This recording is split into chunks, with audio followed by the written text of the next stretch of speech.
क्षयच्या त्याला आपण क्षयरोग म्हणतो. क्षयरोग म्हणजे ट्युबरक्लोसिस, ते मायक्रोबॅक्टेरियम ट्युबरक्लोसिसमुळे होतं. कशातून होते? खोकल्यामुळे, खोकल्यामधून म्हणजे हवे मारतो. खोकलताना हातावर रुमाल ठेवणं किंवा तोंडावर रुमाल ठेवणं किंवा तोंडावर हात ठेवणं.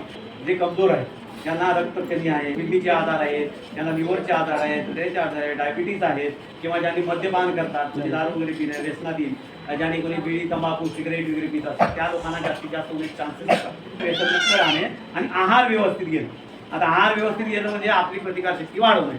सकाळी बिना नाश्त्याला कोणाला बाहेर जाऊ नये. दोन्ही प्रकारचे टीबी असतात. एक तर पल्मनरी आहे, एक्स्ट्रा पल्मनरी म्हणजे जे की छातीच्या फुफ्फुसातला आहे आणि दुसरं फुफ्फुसातल्या बाहेर येतं. म्हणजे फुफ्फुसातून जर आपण खोकला, ताप, आता तुम्हाला सांगितलं 2 ते 3 आठवडे खोकला, ताप येणे, रात्री घाम येणे, वजन कमी होणं, जेवण खाऊ वाटत नाही, 3 आठवडे 4 आठवडे झाले तर मला खोकला आहे परंतु माझं ठीक नाही, तपासून घेणं गरजेचं आहे. विठ्ठलाच्या असं कमरेवर हात ठेवायला खोकलायचं, इतके जे काही येतील ते तपासायला आहे का नाही. असं जर ट्रीटमेंट आहे आज, त्यात जर जंतू असेल तर त्यांना ट्रीटमेंट चालू नाही. जंतू नसेल, एक्सरे मध्ये पॉझिटिव्ह असतात काही, एक्सरे मध्ये पॉझिटिव्ह असेल तर त्याला ट्रीटमेंट दिलं जातं. 6 महिने ट्रीटमेंट येत नाही. ट्रीटमेंट पुढे जाऊन मेंदूचे आजार, मेंदू म्हणजे टीबी जाऊ शकतो, किडनीमध्ये जाऊ शकतो, बोनमध्ये जाऊ शकतो, ते होऊ नये म्हणजे ट्रीटमेंट पूर्ण घेणं.